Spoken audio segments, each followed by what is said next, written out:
Bienvenidos a un nuevo capítulo de Shot Financiero. Hoy con nosotros Alberto Arizu, un referente del sector vitivinícola argentino y un caso único, líder de una empresa que está por cumplir 125 años. No te olvides de seguirnos para no perderte los próximos episodios de Shot Financiero y también te invitamos a visitar nuestro archivo histórico de entrevistas con economistas, empresarios y líderes de las finanzas de la Argentina y América Latina. Presenta este episodio AdCap, Grupo Financiero. Somos una compañía con más de 15 años de experiencia. Ofrecemos una diversidad de soluciones financieras orientadas a individuos, empresas e instituciones. Nuestro propósito es impulsar el desarrollo financiero, acercando el mercado de capitales a la mayor cantidad de personas y así contribuir a construir un futuro más equitativo para todos. Seguinos en nuestras redes sociales y conoce nuestras propuestas y servicios.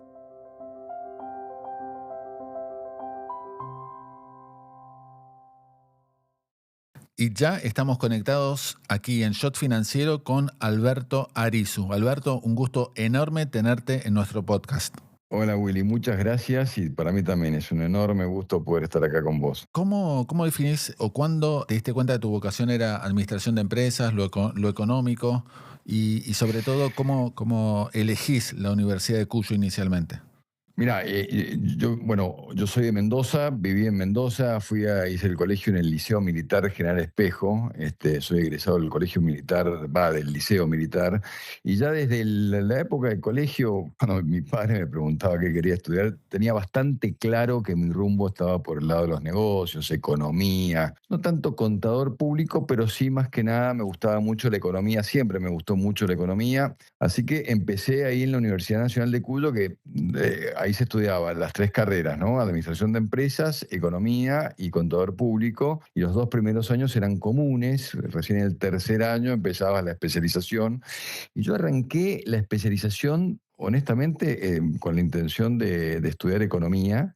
Y nada, después de 2, 3 materias, después que lo tuve Jorge Baldrich como profesor de macroeconomía, que me volví loco, dije, no, me parece que me voy a ir para el lado de los negocios donde pueda haber algo más aplicado a la realidad, así que ahí pasé a administración de empresas y nada, hice toda la carrera ahí hasta que terminé. ¿Y en qué año te recibís, Alberto? Me recibí a fines del 91, rendí la última materia, si bien me quedaba el trabajo final o tesis, eso fue en diciembre del 91, justo 5 años después que había comenzado, y en lugar de quedarme haciendo la tesis y el trabajo final, que en general en esa época siempre esperábamos a terminar y después dedicarnos a full time a hacer ese trabajo, decidí irme a estudiar a Estados Unidos y me fui a California.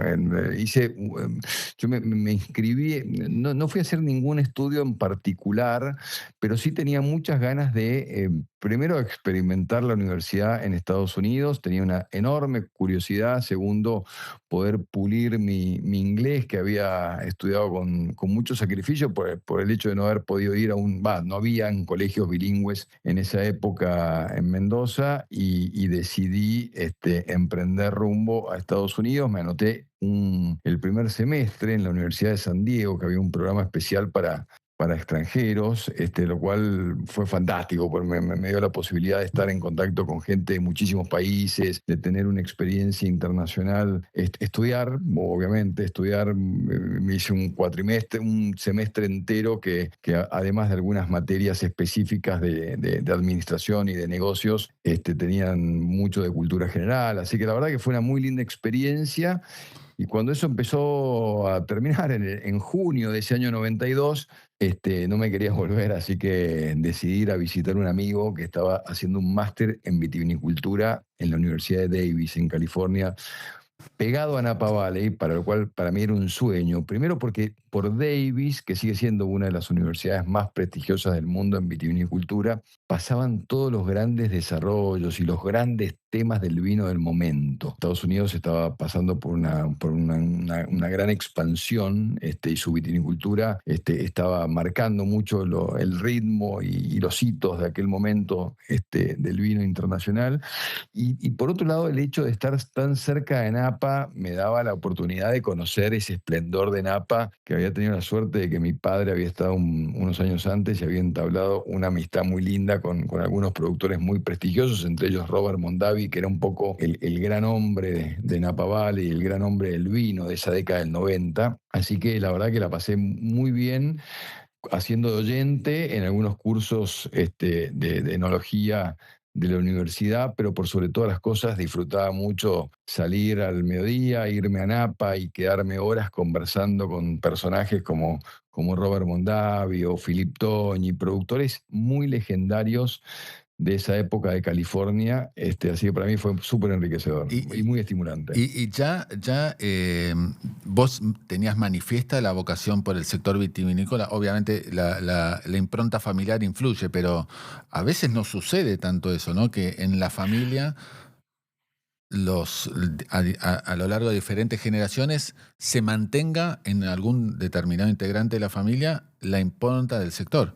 Mira, eso es un gran tema porque también ha sido mi debate interno y el debate que tuvimos con mi mujer respecto a nuestros hijos. Yo tengo 5 hijos, y la verdad que eso del mandato, entre comillas, hoy no existe ni tampoco se me hubiese jamás ocurrido a uno de mis hijos de alguna manera empujarlo por obligación al mundo del vino. En aquel momento estaba un poco más, yo siempre digo a mi padre, un poco en chiste, le digo, tuviste suerte porque me empujaste el mandato, pero yo abracé la industria, me enamoré desde el día uno y me encantó. Y la verdad que todo eso lo disfruté un montón. Y yo creo que ese paso por California para mí fue bastante revelador de lo que yo creía que podía impactar en esta industria fantástica, ¿no? Que eso me lo propuse desde el primer día, que mi paso no fuera en vano, ¿no? Que pudiese, más allá de continuar con el legado familiar, que mi paso por la viticultura y por el sector realmente tuviera impacto. Y así lo he hecho desde el primer día. Ahora, en cuanto a, digamos, a la universidad que fuiste para estudiar vitivinicultura, vendría a ser la Harvard del sector, digamos. Bueno, en Davis sí. Davis es como la Universidad de Harvard del sector vitivinícola. Hay dos grandes universidades del mundo que en viticultura son muy prestigiosas y muy importantes, que son la Universidad de Davis y la Universidad de Dijon, en Francia. Ambas han sido muy, muy prestigiosas, pero en ese momento, en los 90, Napa estaba como viste, como en el pico. Entonces, realmente era muy interesante ver todo lo que estaba sucediendo, algo parecido con lo que pasaba con las tecnológicas, ¿viste? Sí. En Seattle, en la década que les tocó, ¿no? Pero parecía era algo como parecido, ¿viste? En Palo Alto, digamos, ¿no? El Palo Claro. Alto de la época de la De los viticultura. 80, principios de los 80, de Apple y Exactamente. Microsoft y todo eso, el Silicon Claro, Valley y todo eso. mira, te cuento rápidamente una historia muy interesante que muestra lo que había sucedido en California. En el año 76, un 24 de mayo, todavía me acuerdo, fue el famoso juicio de París, que si lo buscas vas a encontrar un montón de bibliografía al respecto. Un inglés que aún vive y es un periodista muy prestigioso de vinos que se llama Steven Spurrier, que escribe en la revista Decanter, en una de las revistas más prestigiosas de vinos del mundo, decide poner a competir a ciegas los mejores vinos de Burdeos y de Borgoña contra los mejores Napa. Y elige va y motiva a algunos bodegueros de Napa a presentar sus Cabernets y sus Chardonnay en este concurso a ciegas que se hizo en París. Por eso se llamó Juicio de París. Y se invitó a una serie de expertos. Todos estos expertos durante 2 días cataron vinos blancos y tintos, comparando los mejores vinos de Burdeos y Borgoña contra los de Napa. Y el resultado final fue que el mejor vino tinto del juicio fue un vino de Napa y el mejor vino blanco del juicio de París fue un vino de Napa también. Para lo cual eso cambió radicalmente la historia del vino del mundo. Todo lo que nosotros... Ese fue el día donde la calidad del vino mundial dejó de tener pasaporte, donde ya no importaba realmente el origen, sino que todo el mundo sabía que el talento, las posibilidades, la conjunción de lo que significa el terruño podía estar a la mano de cualquier país que se lo propusiera. Y eso cambió la historia del mundo, porque de ahí empezamos a hablar de los vinos del Nuevo Mundo y empezó todo un auge muy grande que sobre todo nació en California y que estimuló muchísimo a los bodegueros y a los productores de vinos de muchos lugares del mundo, entre ellos Argentina, donde mi padre se vio muy, muy atraído de estos avances y de esta nueva cultura que él había conocido a fines de la década del 80. El mundo estaba transitando también una gran crisis internacional del consumo. Había pasado de ser el vino un producto que se consumía de manera muy, muy, muy común entre toda la gente. Es una bebida de los países mediterráneos de Europa. Cayó drásticamente en su consumo, drásticamente, a mucho menos de la mitad del consumo internacional, y aparecían nuevos mercados como Estados Unidos, como apareció China unos años después, etcétera, que eran los nuevos países que sostenían el consumo de vino, pero bueno, con otra dinámica distinta, con otros estímulos, ¿no? Y eso cambió sustancialmente el negocio del vino del mundo.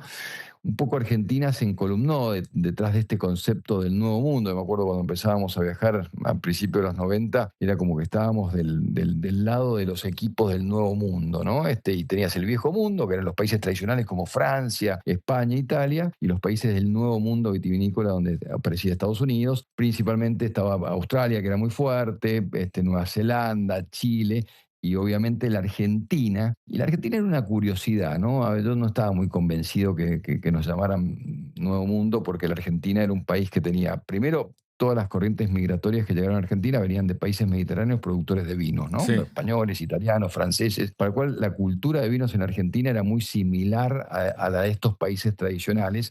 Éramos el quinto productor del mundo, somos el quinto productor del mundo, para el cual era muy importante, y este tema del nuevo mundo no me terminaba de cuadrar. Pero bueno, como éramos nuevos en el mundo vitivinícola, porque durante muchos años solamente nos consumíamos nosotros mismos, no exportábamos nada, y así que nos tocó jugar esa parte inicial en todo un momento que fue bastante trascendente. Y justo Alberto te iba a preguntar sobre la evolución del sector en Argentina. Bueno, vos recién algo tiraste, ¿no? Que en los 90, quizás la estabilidad en ese momento ayudó un poco, empezó, digamos, a crecer la producción en Argentina. Sí, la década del 90 fue muy significativa para el sector vitivinícola por dos razones. Una, lo que vos mencionaste, ¿no? La estabilidad económica, el no tener inflación, el poder proyectar en largo plazo, la posibilidad en ese momento de poder importar tecnología hizo que el sector hiciera una muy fuerte inversión durante esos años, que permitió un sector vitivinícola que estaba, te diría, casi envejecido, obsoleto, que producía vinos oxidados, etcétera, muy rápidamente, en muy poco tiempo, con una fuerte inversión, pudimos adoptar tecnología y ponernos a la vanguardia del mundo, pudiendo hacer calidades que eran calidades competitivas a nivel internacional. Eso por un lado. Y por el otro lado, también esta crisis de los 80, donde el consumo bajaba mucho. Pensá que Argentina llegó a consumir a fines de los 70 90 litros per cápita de vino por año. Se consumían más litros de vino que de leche, y había caído a fines de los 80 a menos de la mitad, para lo cual empezamos a tomar conciencia de la necesidad de exportar y de expandirnos al mundo para poder pensar en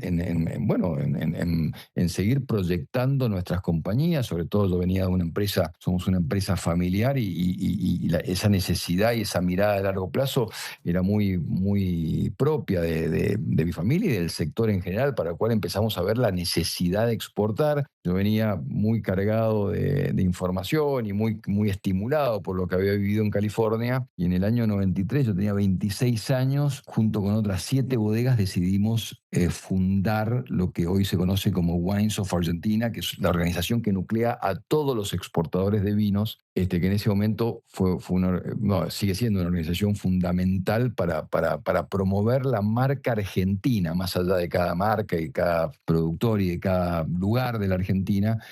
Wines of Argentina ayudó mucho a crear valor a ese Made in Argentina, Y eso fue fundamental y fue definitivo para el éxito argentino, ¿no? Y Alberto, hace poco cuando nos cruzamos en un almuerzo me contabas que la cantidad de producción o de exportaciones que tenía Argentina en los 90 y cómo pasó a ser la que es hoy. ¿Cómo eran esos números? Y a mediados de la década del 90, año 95, Argentina llegó a exportar 25 millones de dólares. Era Nada. un producto absolutamente marginal de exportación, que yo me acuerdo que iba siempre a la Secretaría de Agricultura a ver si había programas para inversión, ¿viste? Para programas incentivos para la inversión, tanto en promoción como en tecnología, ¿viste? Para seguir mejorando. Y estábamos en un conjunto de productos que llamaban no tradicionales. Increíble. Argentina era el quinto productor del mundo y el vino era considerado producto no tradicional en la Argentina, en lo que a exportación se refiere, junto con los arándanos, con otros cultivos, totalmente era increíble, ¿no? Y siendo el quinto productor del mundo. Y eso llegó, bueno, obviamente que fue un enorme mérito de todo el sector y de la inversión enorme que hubo en esos años y después la salida al mundo. Eso llevó ininterrumpidamente a ser la categoría que más creció en el mundo durante casi 15 años, llegando en el 2010 a $1.000 millones de exportaciones, de 25 a 1.000 en un viaje de 15 años ininterrumpidos. Wow. Qué viaje ese, 25 millones a 1.000, increíble. Cuando uno habla de vinos y también se compara en la región, hay que hablar también de vinos chilenos. ¿Por qué no nos haces una comparación y cómo fue los diferentes desarrollos en los países? Bueno, esa la verdad que tantas veces nos han comparado. Confieso que al principio me daba un poco de envidia y un poco de bronca. Hoy la verdad que rescato mucho y aprendimos mucho de los chilenos. Yo te diría que la diferencia no está solamente en los vinos chilenos. Chile es un país que hizo de la exportación un negocio sustentable, es un país integrado al mundo, es un país con una apertura de su economía fenomenal, tiene convenios de libre comercio con el 90 y pico % del PBI mundial, y esto claramente ayudó a lo largo de toda su historia a desarrollar habilidades en sus empresarios que hacen que sean realmente estén acostumbrados a competir, que sean muy buenos en la competencia, en buscar sus oportunidades, en descubrir cuáles son sus capacidades y salir al mundo a competir sin ningún temor, con una economía, obviamente, con una economía que los acompaña, con una economía que les da estabilidad y que les permite no solamente financiarse y financiar sus inversiones en el largo plazo, sino también de pensar en proyectos de largo plazo. Y esto definitivamente el vino no está ajeno a esto. Chile es un país pequeño, es un país de 11 millones de habitantes, cuyo consumo, en el caso del vino, el consumo tampoco es de los más altos del mundo, para lo cual ellos producen vinos casi en tamaño como en la Argentina, con la diferencia que tiene un país mucho más chico y un consumo muchísimo más chico, para lo cual ellos sin la exportación no podrían haber desarrollado jamás su negocio vitivinícola. Así que han sido muy hábiles, han sido muy comercialmente muy hábiles para desarrollar sus mercados, cosa que los argentinos de a poquito fuimos aprendiendo. Y teníamos otro ADN. En la Argentina tenemos otro ADN porque desde la década del 50 muchos gobiernos nos obligaron a pensar de que podíamos vivir de lo nuestro, que podíamos vivir puertas hacia adentro, Una que locura. no era tan bueno abrirnos, y eso es todo lo contrario, digamos, ¿no? Las economías más sanas del mundo, las que generan más empleo, las que generan más riqueza, son las más abiertas. Y eso recién, bueno, hoy por hoy lo estamos discutiendo cuando deberíamos haberlo discutido hace 30 años, ¿no? Ahora, el Malbec es el ícono de la Argentina, ¿no? Y quería saber que nos cuentes un poco de la historia, pues alguna vez me la contaste, pero es importantísimo y me parece interesantísimo también compartirla con los oyentes. Mira, yo siempre digo que nosotros no descubrimos el Malbec, sino que el Malbec nos descubrió a nosotros. El Malbec llegó de la mano de los inmigrantes acá a la Argentina, pero muy brevemente te voy a hacer la historia, porque es una historia interesantísima, pues es una variedad que tiene casi 1000 años. Te diría que los primeros registros de esa variedad datan de principios del medioevo, de los cuales yo siempre siempre destaco un personaje de la edad medieval muy particular que era Leonor de Aquitania, que era dueña del ducado de Aquitania, que fue reina de Francia, se divorció y se casó con el futuro rey de Inglaterra, para el cual fue reina de Francia y reina de Inglaterra, que era una gran amante del Malbec, y ella lo promovió muchísimo en la época medieval. El otro personaje también muy interesante fue el zar Pedro el Grande, que también él decía que el Malbec le curaba una úlcera fenomenal que tenía, que finalmente se murió de úlcera, pero bueno, él decía que la úlcera se la curaba el Malbec. Y él fue un gran promotor de cultivar algunas vides de Malbec en la isla de Crimea, que también después esa pasión siguió Caterina la Grande, la emperatriz de la zarina de Rusia. Ahora, el personaje argentino relacionado con el Malbec, en mi opinión, fue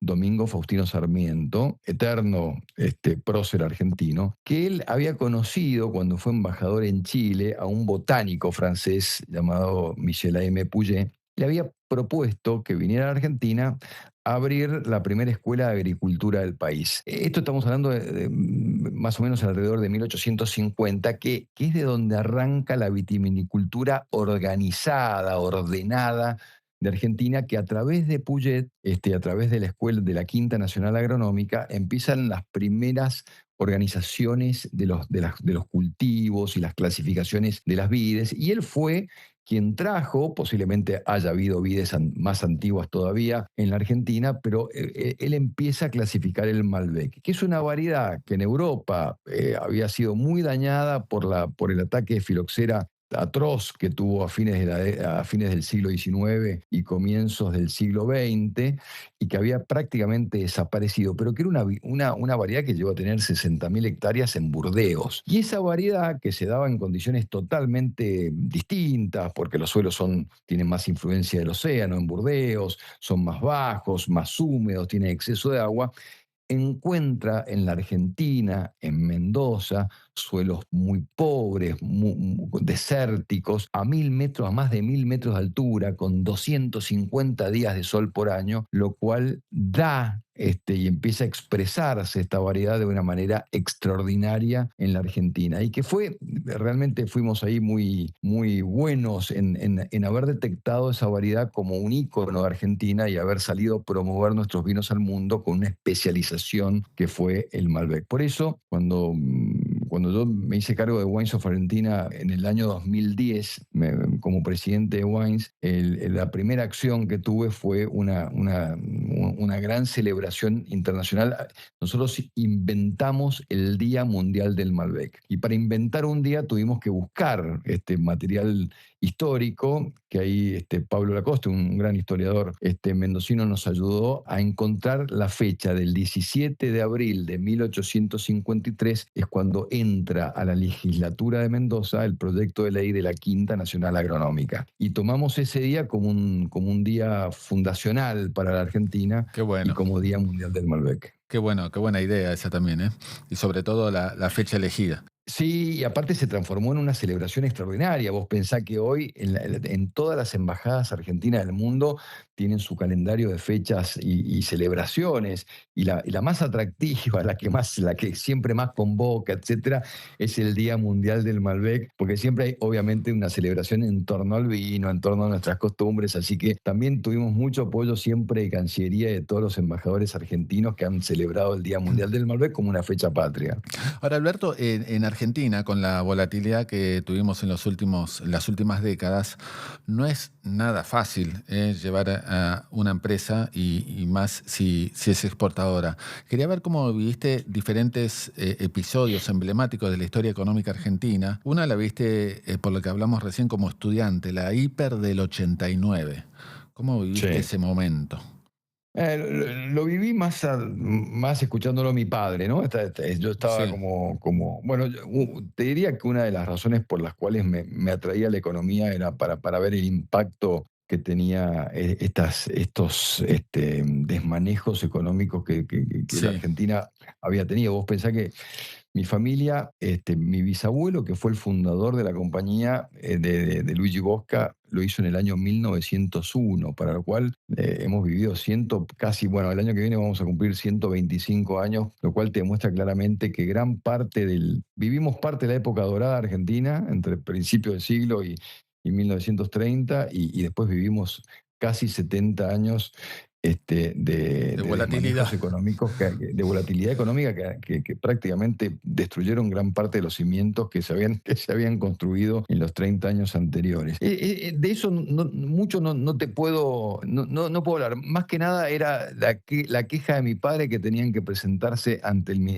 mirá lo que era, ante el Ministerio de Economía, para que en ese momento era Roberto Labaña, el secretario de Comercio, les aprobara las listas de precios. Uy, ¿Viste? qué Y tenían locura que ir toda es. la semana con las listas de precios, porque estábamos en hiper, así que Qué locura era es. una locura, pero hasta hace, Sí, no hasta que hace se mucho tiempo repitió. había control de precios. Sí, sí, una locura que se viralizó después. Y Totalmente. Alberto, bueno, ya hablamos de la convertibilidad, que fue época digamos, Sí, esa sí la viví, ese fue como mi debut profesional, ¿no? de Esos 10 años desregulación, de apertura, estabilidad, de ¿no? regulación, apertura, realmente los viví con mucha intensidad y fue muy bueno para el sector. Y la crisis del 2001, ¿cómo les pegó? Y esa fue dura porque, primero, nosotros habíamos hecho una muy buena inversión y estábamos muy bien preparados para empezar a exportar, pero el 2001 todavía no estábamos exportando. Todavía se seguía haciendo el mercado argentino, que estaba también en transformación, era muy importante para el negocio, y el 2001 fue realmente una crisis muy fuerte, ¿no? Que golpeó socialmente muy fuerte. Fue un año muy difícil, donde era muy complicado el tema de las inversiones. Yo me acuerdo que una de las discusiones internas era, este año no vamos a poder comprar barricas, ¿no? Barricas de roble para madurar nuestros vinos. Nosotros producimos vinos de alta calidad, para lo cual necesitamos madurarlos. ¿Viste? Y yo decía, pero no podemos no comprar barricas. O sea, nuestros vinos no van a tener la misma madurez, el mismo proceso, no vamos a poder lograr la misma sofisticación. ¿Cómo vamos a sostener esto en el tiempo? Y tomamos la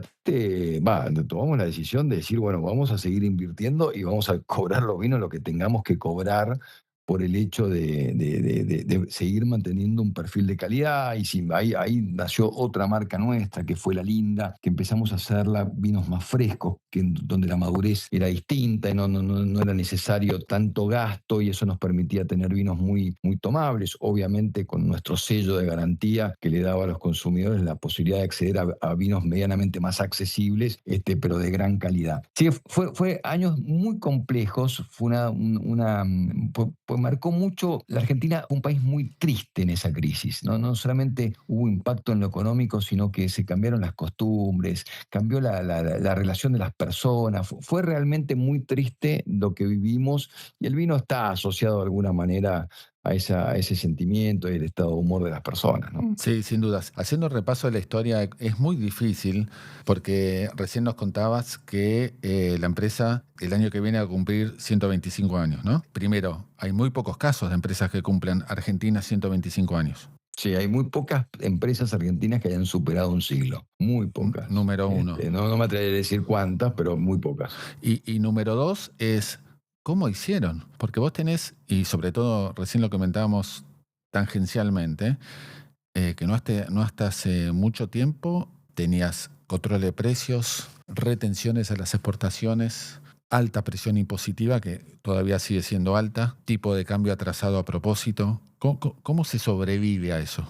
Bueno, primero con resiliencia, ¿no? Que es el gran carácter de los argentinos, tener resiliencia, porque en definitiva la Argentina nos ha dado muy poco tiempo de estabilidad económica, sacando la década del 90. Yo no la viví antes, ningún periodo que haya tenido 10 años de cierta estabilidad, o de tener ciertos indicadores razonablemente internacionales. Para lo cual no es lo económico quizás lo que te promueve a tener esa resiliencia y esperar tanto en el tiempo y tener esa paciencia, sino yo creo que tiene que ver mucho con un propósito, primero compartido entre la familia, y una mirada de muy largo plazo. Esto de pensar que éramos capaces de que el vino que hacía mi bisabuelo, ponerlo a juicio de los consumidores del mundo, tener ese objetivo de trascender, creo que era vital y era lo que nos motivaba. Porque nosotros pasamos con negocios donde se perdía mucho dinero,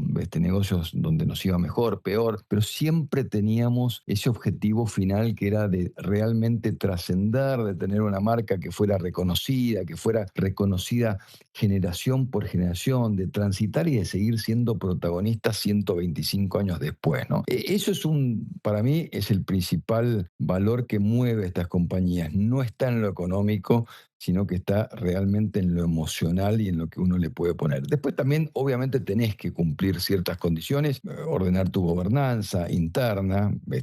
Algunos logran ciertos niveles de profesionalización, que es muy bueno, pero había alguien que siempre me decía, yo me tomé un montón de cursos y escuché muchos expertos en empresas familiares, y quizás hay una frase que aprendí que me quedó muy grabada. Un profesor que me decía: vos tenés que tener la misma responsabilidad y entender tu nivel de compromiso, siendo manager de una compañía familiar, siendo miembro del directorio de una compañía familiar, siendo accionista de una compañía familiar, o siendo los tres, ¿no? A veces te toca hacer los tres, a veces te toca hacer dos de los tres, a veces te toca hacer uno de los tres. Pero en definitiva, cada posición, ya sea como manager, como board member o director, o como accionista, tenés una responsabilidad enorme y tus actos tienen que rendir cuentas acorde a esa responsabilidad. Parece que eso es fundamental y eso ordena mucho la gobernanza de una compañía familiar.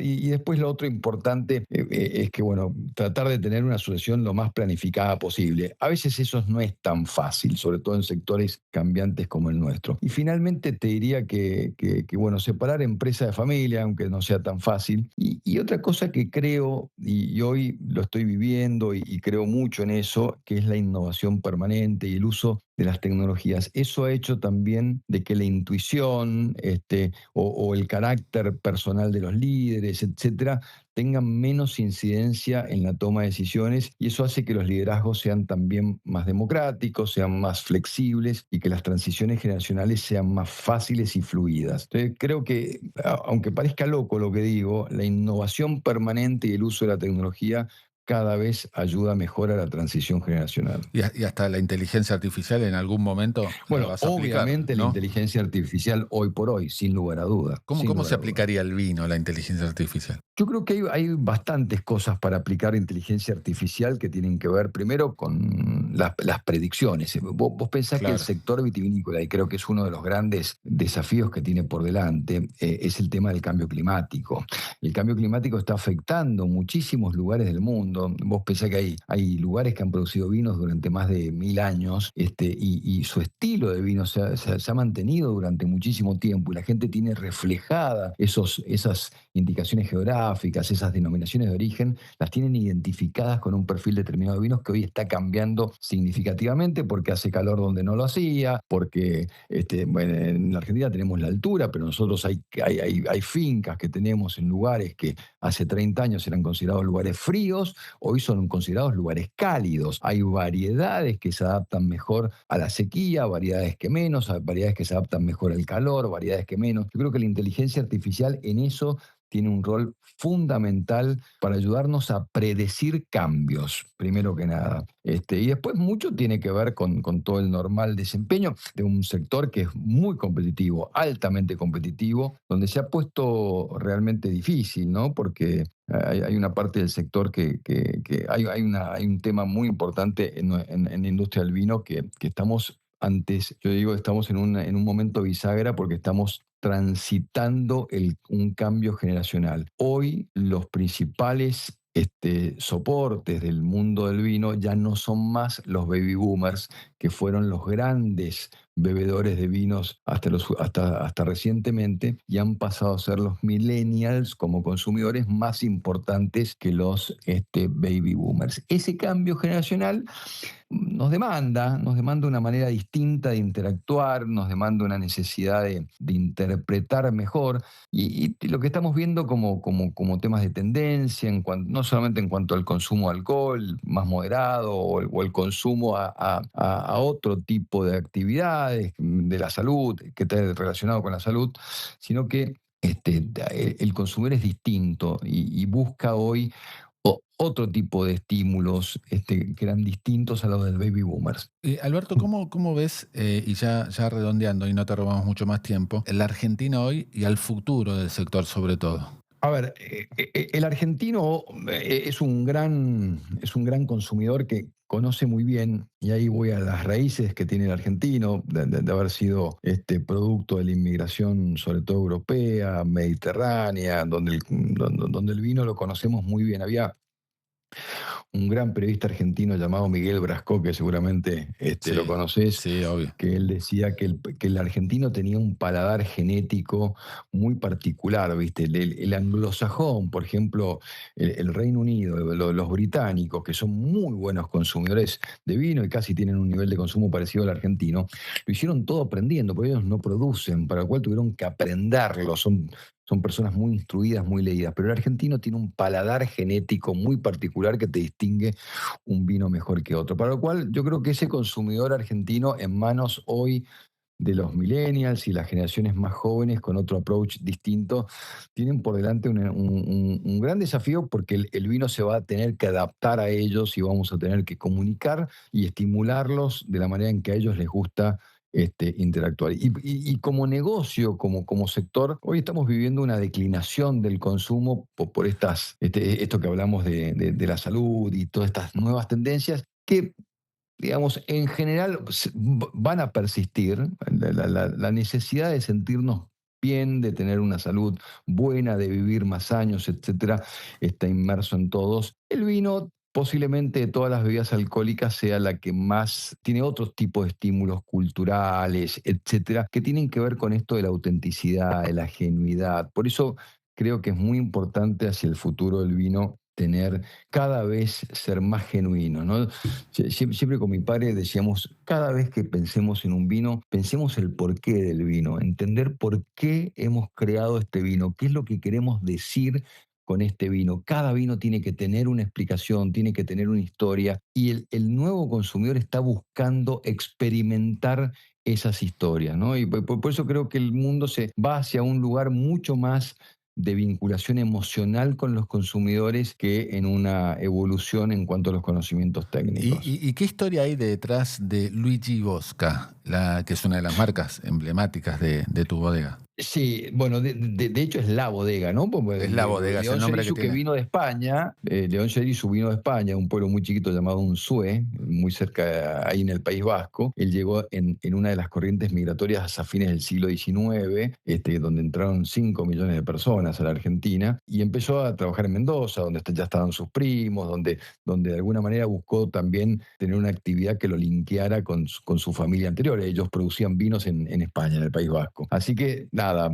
ahí conoció casualmente a otro inmigrante italiano, los Bosca, que eran originarios del norte de Italia, del Piamonte, y es muy curioso porque Bosca lo que hacía, en lugar de producir como mi abuelo, él importaba vinos de Italia que los vendía en los mismos cascos, en las barricas, a las comunidades de inmigrantes argentinos. Cuando empieza la Primera Guerra Mundial, 1904-5, el comercio mundial se ve muy frenado porque todos los barcos que transitaban los océanos del mundo dejan de transportar mercaderías y víveres, etcétera, para empezar a transportar soldados y armas. Para lo cual él se queda sin la importación y empieza a buscar un proveedor local. Ahí conoce a mi bisabuelo, entablan una amistad que los hizo prácticamente hermanos, que hasta el día de hoy dura. Así que de ahí nace la vinculación entre los Arizu y los Bosca. Tengo entendido que en una comida que tuviste con Miguel Brasco, él te dijo que era imposible que en la Argentina tengas éxito con un nombre italiano. O sos Es francés o no hay verdad. manera. ¿Es así? En realidad se lo dijo mi padre, eran fines de los 80, mi padre en una comida con Miguel Brasco tenían una muy linda relación. Miguel Brasco le gustaban mucho los vinos nuestros, pero dijo, Alberto, tenés que pensar otro nombre, porque pensar en un nombre italiano en este mercado realmente no vas a tener ningún éxito. Años después, a mí me confesó que se había equivocado y que estaba eternamente, se disculpaba eternamente con mi padre por haberse equivocado tan feo. Qué genio, Brasco. Última pregunta, Alberto. ¿Qué consejo le darías a jóvenes, emprendedores, hasta estudiantes que se están por lanzar a un proyecto, ya sea familiar o no? Mira, yo creo que lo más importante de todos es tener un sueño, tener esa mirada, viste, de largo plazo, de querer realmente trascender, de hacer algo diferente, de marcar un rumbo. No emprender un negocio por ganar dinero. Creo que vas a ganar dinero si haces las cosas muy bien, pero lo importante es que tengas el estímulo, las ganas y la visión de hacerlo muy bien y querer trascender en el tiempo. Me parece que eso, yo por lo menos es lo que trato de inculcarle a mis 5 hijos, de los cuales, bueno, los más grandes son profesionales, el más grande es un emprendedor empedernido.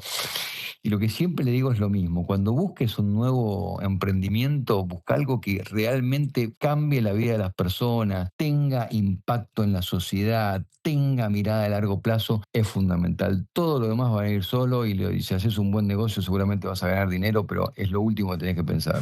Buenísimo, Alberto. Realmente un honor tenerte aquí en Shot Financiero. Muy amable por tu tiempo. Te mandamos un fuerte abrazo. Un lujo tenerte. El honor es mío de haber conversado contigo, Willy. Te mando un fuerte abrazo y muchas gracias. Saludos a la familia. Gracias, adiós. Hasta aquí la entrevista con Alberto Arizu. Antes de irnos, te dejamos esta recomendación. Marcos Victorica, un economista con mucha trayectoria aquí y en el exterior, acercó un cuadro interesante. Muestra cómo los activos que vende en su empresa, Bus Storage, generaron 3 veces más rendimientos que los bonos del Tesoro norteamericano entre los años 2016 y 2025. Lo interesante aquí es que la empresa de Victorica comercializa storages en Estados Unidos, que son espacios de guardado tipo bauleras muy comunes en ese país. Activos alternativos como esos storages pueden producir más ganancia que bienes que históricamente se usaron para resguardar el ahorro. Conoce más en busstorage.com.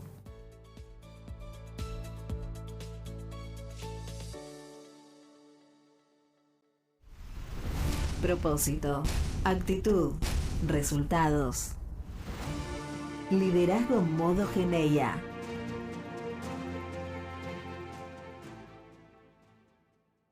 Nos reencontramos en una semana en otro capítulo de Shot Financiero.